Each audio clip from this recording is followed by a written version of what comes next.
Proyek Sahara.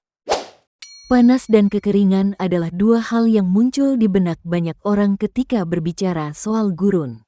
Dalam pengertian Kamus Besar Bahasa Indonesia, KBBI, gurun dimaknai dengan padang luas yang tandus dan tidak ditumbuhi tumbuh-tumbuhan sedikit pun. Faktanya, memang ada sejumlah proyek penghijauan gurun pasir besar-besaran di Afrika, Timur Tengah, dan China.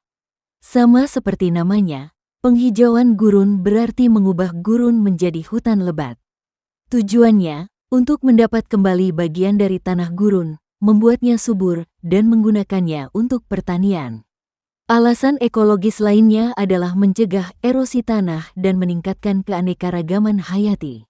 Dengan mengubah bidang gurun menjadi hutan, beberapa ahli berharap dapat membantu memerangi perubahan iklim serta melindungi daerah dari gejalanya, seperti kekeringan dan kelaparan, melansir Science ABC, tanggal 15 Januari tahun 2021. Salah satu contoh proyek penghijauan gurun besar-besaran adalah proyek di Sahel dan Eritrea, Afrika yang kini sedang berlangsung. Proses penghijauan yang dinamakan Proyek Hutan Sahara ini diharapkan dapat mencegah kondisi seperti kekeringan akibat pengaruh gurun Sahara. Ini tidak hanya akan menyelamatkan nyawa dan meningkatkan ekonomi negara masing-masing, tetapi juga membantu memerangi efek perubahan iklim di wilayah tersebut. Air merupakan aspek yang paling penting dalam proses penghijauan gurun. Sayangnya, air bukanlah sumber daya yang paling tersedia di gurun. Kondisi ini menghasilkan teknologi seperti bahan penahan air khusus dan teknik kondensasi. Di kota Ouarzazate, Maroko, pemerintah mengubah air limbah menjadi air yang dapat digunakan untuk irigasi dan mampu membantu penghijauan lahan kering.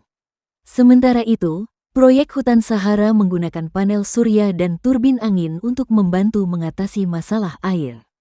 Penelitian pembangkit tenaga surya dan angin skala besar telah menunjukkan bahwa strategi semacam itu dapat secara signifikan mengubah kondisi iklim di sekitar wilayah tersebut. Ladang tenaga surya dan angin juga dapat mendorong peningkatan curah hujan, seperti yang terlihat di Sahel. Hal ini memungkinkan siklus mengabadikan diri. Curah hujan dimanfaatkan oleh tanaman, dan tanaman mengalami transpirasi yang akan menyebabkan lebih banyak curah hujan. Syarat lain untuk mengubah gurun menjadi hutan adalah tanah yang subur. Pasir lepas tidak bagus untuk tumbuh-tumbuhan, karena hanya memiliki sedikit atau tanpa air dan tidak memiliki cukup bahan organik untuk memfasilitasi pertumbuhan tanaman. Mengubah lahan gurun yang gersang menjadi tanah yang mampu menopang kehidupan merupakan sebuah tantangan.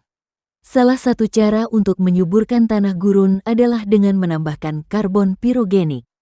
Karbon pirogenik hanyalah produk dari bahan organik yang tidak terbakar sempurna, misalnya arang, karbon hitam, dan jelaga. Tanaman yang digunakan dalam proyek penghijauan gurun seringkali adalah tanaman yang menyukai garam. Artinya, tanaman tersebut dapat tumbuh pada kondisi dengan konsentrasi garam yang tinggi di dalam air. Beberapa ilmuwan telah memperingatkan tentang kehati-hatian terhadap hilangnya ekosistem gurun karena penghijauan gurun. Pasalnya, ekosistem gurun dan padang rumput semi gersang, sama seperti ekosistem lainnya di bumi, memiliki tempat kritis di dunia kita. Menciptakan hutan baru berarti mengancam kehidupan liar yang bergantung pada kondisi gurun. Salah satu contohnya adalah upaya penghijauan hutan Yetir di Israel. Proyek ini bertujuan untuk memperluas perbatasan Yetir dan mencegah penggurunan di daerah tersebut.